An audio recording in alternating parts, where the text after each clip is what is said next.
Good morning and welcome to TERRA at Home. We're here with Amii right now and we're at our potting bench and we are talking about shade plants, specifically impatiens. Yes. Specifically these Bounce Impatiens. So we want to talk a little bit about that. What is a Bounce Impatien? A Bounce Impatien, well, there's been issues over the last few years with a regular shade impatien. So there's now the replacement to the shade impatien, which is the Bounce Impatien. So that's what I've got over here, are these guys here. So things about them, the flowers look very similar to the shade impatien flower, but they're a little bit bigger. And the plant itself looks like a New Guinea impatien, but the big thing about this is that it grows much faster, much more vigorously. And very full too, right? So you can see it here, these plants, like, they get big. They get way bigger than, say, a New Guinea impatien stays quite compact. Right. And you kind of get, you know, what you see. And these ones, just very lush, grow quickly. Beautiful. I was saying I was just loving this. I love the different variations with the flowers with the impatiens, but it's just beautiful. It stands out.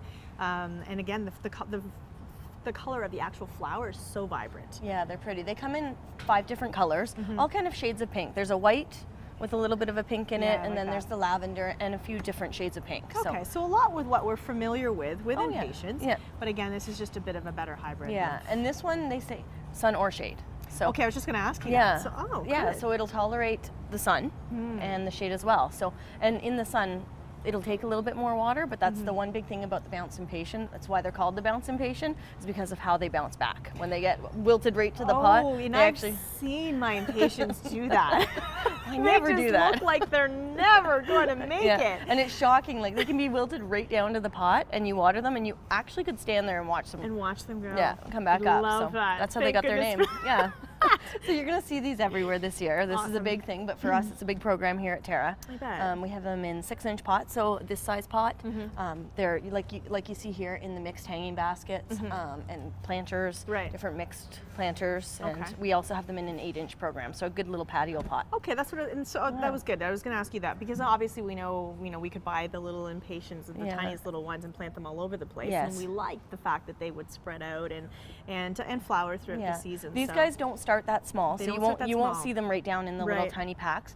But I mean, you get. But they're starting fuller, so so you'll get a pretty good bang for your buck. Yeah, awesome. Okay, good to know, especially for people who really do love these. I mean, I know it's one of my mom's favorite. Yeah. Another one of my mom's favorites are the begonias, and so again, which is what this is, right? Yeah, there's so many different kinds of begonias. So.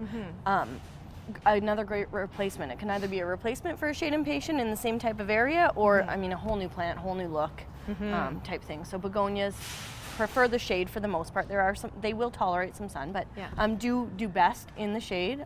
This is a non-stop begonia here. We've got over on the side there the yellow and the orange ones. Those are Riger begonias, another one that we're seeing great success with for the shade. Lots of beautiful colors though. I mean, look at that. Look, if you put those all together, that's the great thing now. That the shade has always been well, what can I put in the shade? And now the possibilities are, they're expanding. Really have. And how we use plants is different. So the foliage, like the coleus there that's in the teal pot, fantastic and so showy in the shade. It grows so quickly, it mounds, it's beautiful. And you can pair it with things like this and make the pinks and the reds really pop. Absolutely. And that's, again, it's been very frustrating for some people who are living under mostly shade in their property, just because of a lot of large trees or whatever it may be. And it's giving people options now. People always say, what can I put that has color in the shade? And impatiens was always it. That was the plant for shade, but begonia is fantastic. The one right in front here that's got the pink and the bluey color to it, that's a Jurassic begonia, so a Rex begonia.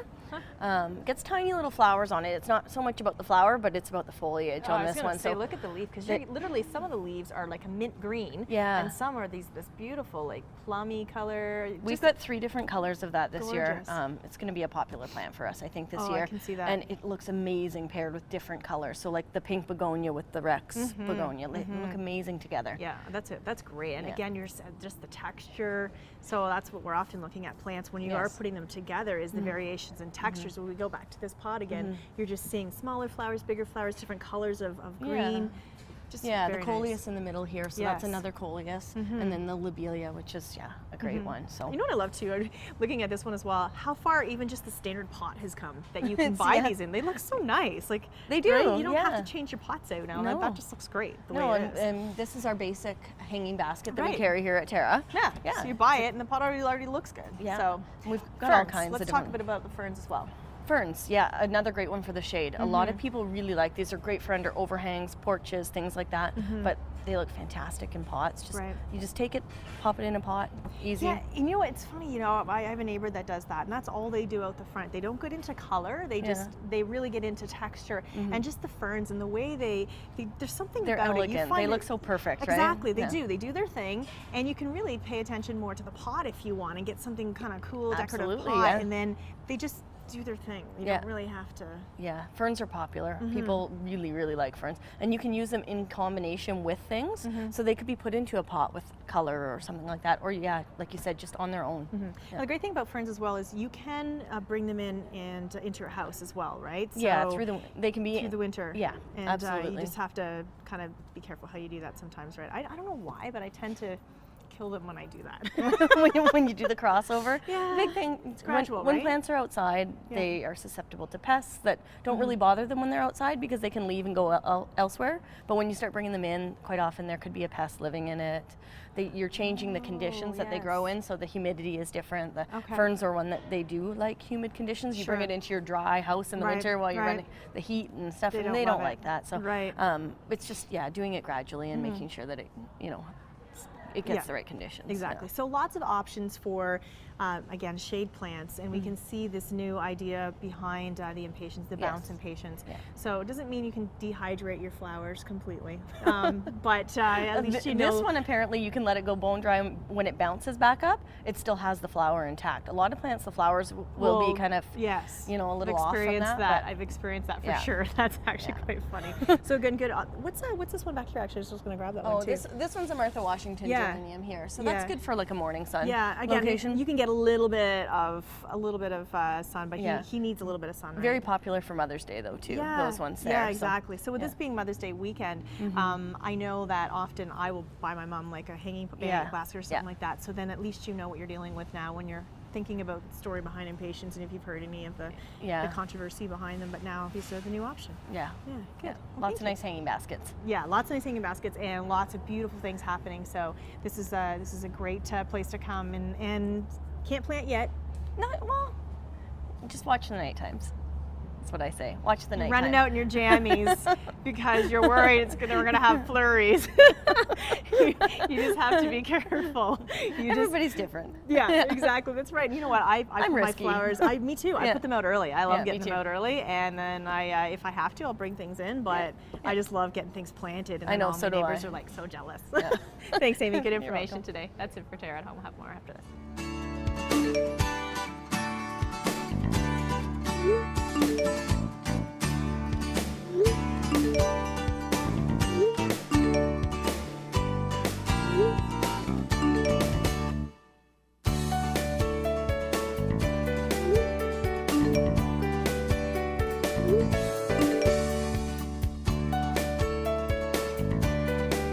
Live color fully at TERRA, where color lives.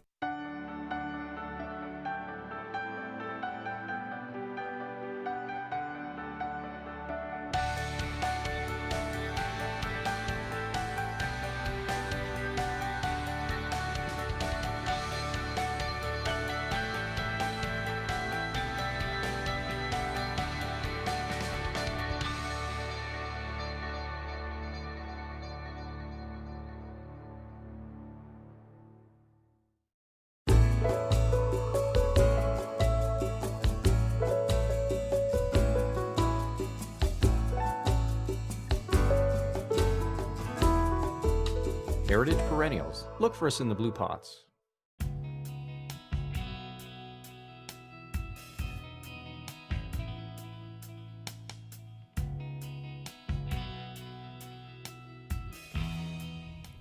Good morning. Welcome back to TERRA at Home. We are inside, nestled here in Burlington, a great little place to get a baby crib, lots of baby furniture, all kinds of great stuff, connected, of course, to Snugglebugs next door. And we are here with Tracy from Burlington Midwives. So this is really interesting for us to sit down and talk about midwifery, because some people are at that stage right now, they're thinking about getting pregnant or just recently pregnant, and they don't know what to do. So they've heard of a friend maybe have gone with a midwife. What are the options? Why would you choose a midwife instead? You know what, thanks for inviting me, Leslie. Some people come into our office and are third-time clients, and they know that they want midwifery care, and we're there for the labor and the birth and the postpartum care.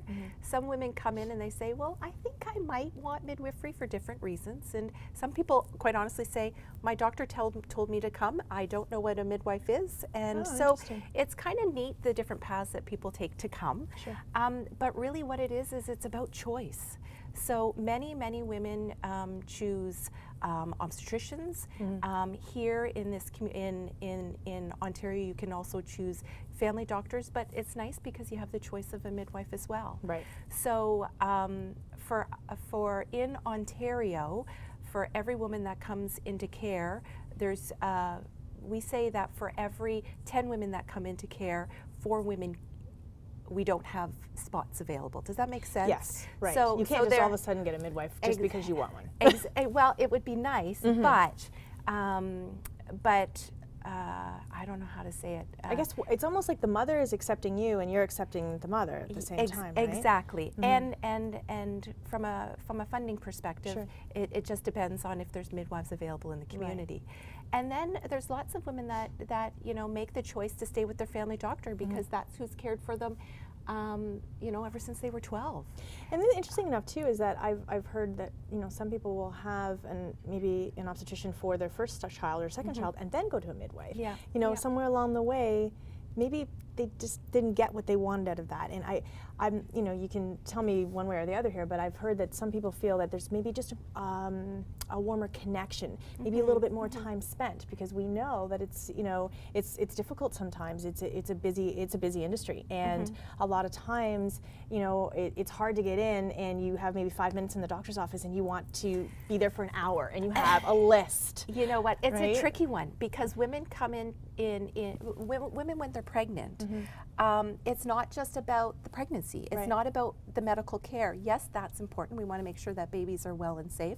But a lot of times women are coming in and they're saying, okay, what kind of car seat do I need? Yes. They're saying, you know, what's the current recommendations for sleeping with my baby sleeping in crib, what kind of crib? So there's a lot of those kind of tipsy kind of things that we try to, that we have the luxury of time to share. Yes. But when you ask women in Ontario what's important to them and to their family and to the growth of their family and their health, they say it's those simple things. It's not necessarily, you know, reviewing an ultrasound, knowing that it's normal and fine and off you go, but how do we build healthy families? And that includes, you know, the partners, and it includes, you know, the siblings, and it includes, you know, the women in the pregnancy kind of idea. Right. So I kind of say, I take the words away and I say, when you're pregnant, would you like access to, you know, visits once every 4 weeks, and then once every 2 weeks, and then once every week, and know your care provider. That care provider be on call 24/7, attend you in labor and birth, all going well. After your baby's home, after your baby's born, you can go home or you can stay in hospital, and then that same person follow you at home day 1, day 3, day 5, day 7 to 10, and that's and nice. then 2, 4, and 6 weeks. Right. Exactly. That's and bonus. And so if I don't put words to it and I say, would you like that? Yes. They say yes, and I say, well, in Ontario, you would like a midwife. And the nice thing is I call it red lights and green lights and yellow lights. Everything green lights go, we're your care provider. We equate to a family doctor, and can also kind of speak to the time that women want to talk about other things like transitioning and parenting and breastfeeding and that kind of stuff. Right. But at the same time, if yellow flags come up, we've got that knowledge and expertise. Yes. And when the red flags come up, like your blood pressure's sky high, or your, you know, we've checked your glucose and you require insulin or something. Then we have the obstetricians, or if there's a concern with baby, we have the pediatricians. And here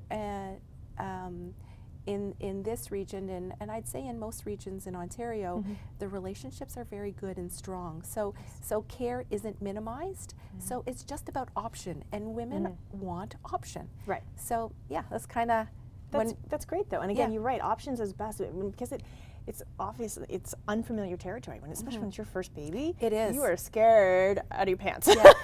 and So totally. And when you were saying the woman that you know, sees another care provider for her first baby and then comes for her second or her third, I think that's just about community, and it's about women talking, and it's about getting together at the moms groups and saying, hey, I didn't know that option was available. That's right. And so I think you just need to look at what's right for you. And you know, you're mentioning the post care. So after baby was born, going home, you know, again, obviously the car seat, that's great information. But when you leave that hospital, I know a lot of moms, once they get home, they're like, oh, I wish I was still at the hospital, because at that point you felt safe. You knew that there are people around you. Now you've been given this little person. You do. And your whole life is just completely altered, and now it's up to you, and it's scary. So to have somebody there, that's kind of nice. And you know what? If you're going home right from labor and delivery with this little baby in the car seat at 4 hours, or you're going home after 24 hours because you had a vaginal birth and chose to stay, or if it's after 2 days or 3 days because of a cesarean birth, you know, that first step into the car as a dad or as a mom, I'm telling you, it's that feeling of I'm responsible for a person. Oh, yes. I had to take lessons to drive a car, Right. but they're gonna let me take this baby home for free. This is a human being. It is. And for the rest of my life, I'm going to be attached by a string. It is. To this little baby. It is. And so we help with those transitions. And a lot of parents are concerned about things. How do I know that my baby's gaining enough? How do I know my baby's what's normal? Like my baby's crying, my baby's sleepy. Right. Well, babies are sleepy day 1, and they're cranky day 2, and they're more content day 3. We were mentioning a resource as well, just before we go here, that people can also contact for more information that will really help. Yeah, you know what? In when women are pregnant and they're looking for information, a few of the resources that I talk about is the Association of Ontario Midwives has a website, and you can do, you know, find a midwife in your community.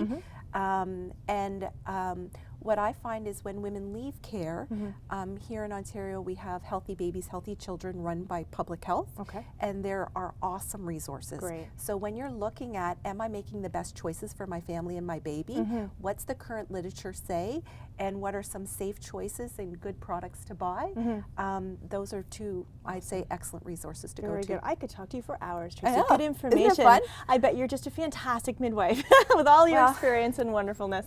You know what? It's a pleasure to serve women in our communities. Well, thank you so much for joining us here today. You're welcome. All right, we'll have more TERRA at home after this.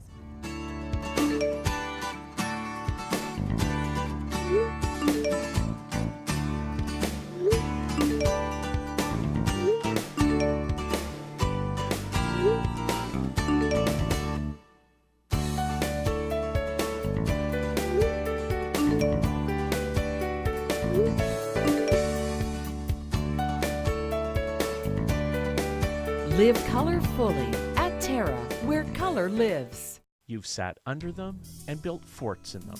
You've swung from them and fell out of them. You've even fallen in love under them. Trees have always held a special place in our hearts and memories.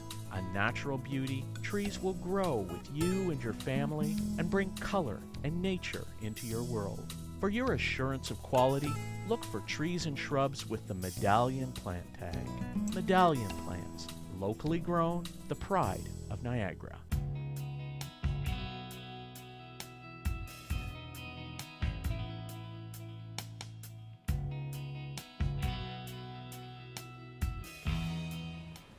Good morning. Welcome back to TERRA at Home. We're in our kitchen today with Chef Mark from La Piazza Allegra Restaurant in Hamilton. Mother's Day tomorrow, and we did our risotto last weekend, so we could prep ahead for that. You can get that on our website at terragreenhouses.com.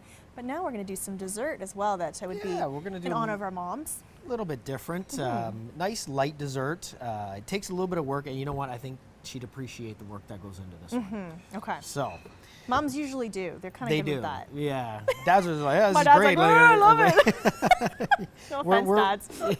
Not all men are like that, but my dad is just like, you love know this. what? I'm a food guy, and I'm still, you know what? Make sure it tastes good. I don't care how much work went into it. Just make sure it tastes good, and I'm You know what happy, drives so. women crazy if we're on this subject? When men just take something that's super awesome and small and they just pop the whole thing in their mouth. And we're like taking little bites and we're like, oh, and it's just gone. So at least these are a little bit bigger. These are a couple bites. These are a couple bites. So what we're making today is a phyllo with poached grapes. So we are going to poach our grapes in red wine and Marcella. So the Marcella wine that I have right here is a sweet Marcella. So there's two kinds of Marcellas, the dry and the sweet. Right. This is the sweet one. Okay. So I have some grapes. I have to tell you, I've never had this before. So this is going to be all new flavors going on here. I've had the phyllo before, but that's about it. The phyllo part. So we have equal parts of sweet Marcella and red wine. Of Okay. course, that's drinking wine, not the table wine, okay? And the reason, or sorry, not the cooking wine. And the reason I say that is because I am going to add a pinch of salt to this, okay? And that helps brings out those flavors in the fruit, especially. Okay. If you're using cooking wine, there's already a salt content to it, okay? So you'd have to you'd make sure you leave that out if you're using the cooking wine Okay, that's good to that you buy at the grocery store, Key. or else it'll be overly salty. Okay. So now we're going to throw our grapes in. And then, of course, And you're just using, I mean, it doesn't matter what grapes you're using. You're using obviously two different colors because it looks good. right. Right. And they will bleed out color. Like you'll see when they come out that once they're poached that they've lost a bit of their color. Right. But, you know, I do like the different flavors on them and the different sizes too. So you can use anyone. Just make sure they're seedless. Because you don't want anyone messing around. yes, I mean, that's those a are seedless. Big disappointment. It is. Mom will not be impressed. And we have sugar. I'm going to sweeten this up. And that's it for the filling. I was going to say, that part's very straightforward This and is easy. straightforward. It's Just the other part that's more involved. the other part, now, what we Part some. have is phyllo pastry. Now, if you haven't worked with phyllo before, it is a little bit tricky because it dries out and it does this and becomes extremely brittle. Right. You can't Okay. let it dry out like that at all, No, right? so if you have a bunch of sheets, what you'd want to do is take a little towel, just moisten it a bit, put it on top of the sheets, and that'll create enough moisture in there just to keep them and you damp. kind of just work away and and uncover. work. And That's okay. right. And we have some melted butter. And what I'm going to do, now this one is started to dry out on me, so I'm going to be very gentle with it. And I'm going to take this butter and I'm going to butter it heavily. That's the one thing people don't realize because it doesn't come out greasy at all when when you look at how cute these are now that they're That's done. right. But there is a lot of butter involved when you're There is a lot of butter that goes into doing the there. phyllo. And it helps it stick. I mean, it'll help Sure. these sheets bind to each other as well. But it does create that flakiness as well, which you're looking so for. good though. You And can you know do what? so much with it. Phyllo is very versatile. I mean, you can do appetizers with it, savory appetizers. You can do sweet desserts like we're doing here. There's a lot of different things that you can do with it. And I cut them into squares, and all I'm doing is alternating the layers in such a format that I can put them inside. And I have a little Teflon or silicone baking sheet here. You can see this is a little bit dry, so I'm going to add a little bit more butter, and that'll help soften it up. And we're going to put them into the molds, and this is what you're going to serve it in. And then we're going to bake this. So you can do 6 at a time if you have a mold like this. If you use the smaller ones are good for the appetizers. Yeah, So they're the little muffin tin. You'd put that in the oven at about 425, and depending on your convection, whether it's convection oven or not, will shorten the cooking time. But you just keep an eye on them until they turn out And here nice they and are. brown. And here they Yeah, are. and you really have to keep your eye on them or they're like Yes. overdone in 2 seconds, Yeah, right? they do. They cook fairly quickly. They're so great. And again, you weren't really being super particular. It's just like twisting the Just sheets twisting, so yep. that you get some various edging and they Just look so create fancy. a nice basket out of it. Okay. Yep. So we have that. Now, we're also going to add creme anglaise to this dessert, which creme anglaise is fantastic. Creme anglaise is an awesome dessert sauce. Simple custard, milk, cream, eggs, sugar, temper the eggs, pour them all together, some vanilla bean in there or vanilla extract, put it over a double boiler and just keep an eye on it. And that's how you make this. This will last 7 days in your fridge. Okay, that's Okay, good. so you do it ahead of time. Perfect. And what we can do is I can always get the recipe, and I'll make sure we pass it on, and you can find a good recipe for creme anglaise Okay, on that's good. TERRA's. Because again, it's one of those good sort of standbys to have, to always just know, because as you say, it's so good with so many things. With that, Why every not dessert. Put that learn on how to make chocolate it? cake, fantastic. Oh, Put it on yes. cheesecake, even better. Yes, very good. Or with a spoon With a spoon. out of the container.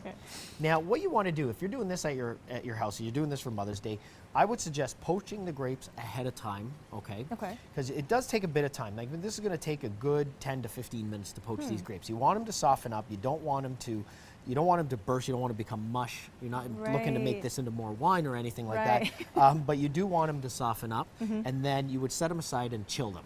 Okay. Okay. So yes, you want to have some time ahead. And you can see, as you're saying, that the red, particularly, you notice the color is leaching from them. Yeah, it bleeds out. It bleeds right out, yeah. Yeah. And then what we're going to do, we're going to take the remainder of the wine and the Marcella. I'm going to add a touch more sugar, and I'm really going to let that reduce down. And what it's going to do, it's going to become like a syrup.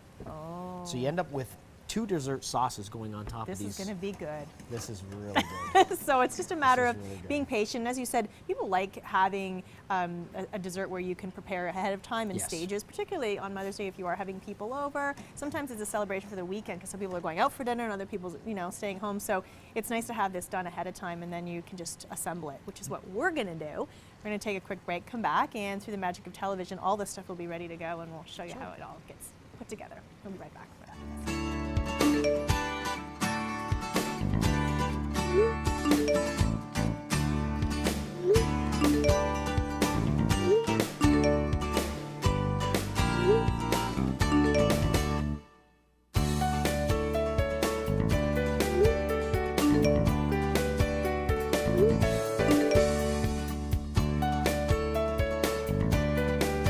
Live color fully at TERRA, where color lives. The Hamilton Spectator. At work, at home, or on the go. Read us online, in print, or download us to your e-reader. Get the Hamilton Spectator any way you want it.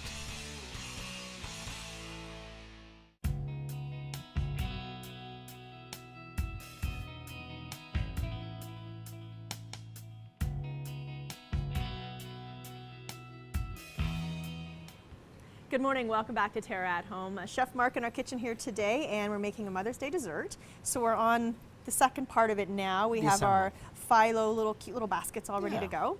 So all this could have been done ahead of time. So Yes. what you'd want to do, like I said, have those grapes done, have these sitting on a counter. Don't put them in the fridge. Just put a little saran wrap over them, let them sit there, nice dry spot, not a lot of moisture. Okay. Creme anglaise could be done ahead of time, and we'd have our sauce. And this was that look. poaching liquid, and you can see how thick it got just by reducing that down. It smelled so good while you were Okay. cooking it down too. It so- was real it's a good nice smell. aromatics.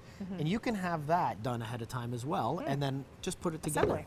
Just assemble it. All right. So we have the creme anglaise. Now what I'm going to do is I'm going to use a little bit of that on the bottom. Oh yeah, you're This gonna is- do the fancy chef thing first. Well, no, this is more like The glue? The glue. This is our glue. Smart though. And we're going to put that down. Okay. There we go. And we're going to put a few grapes.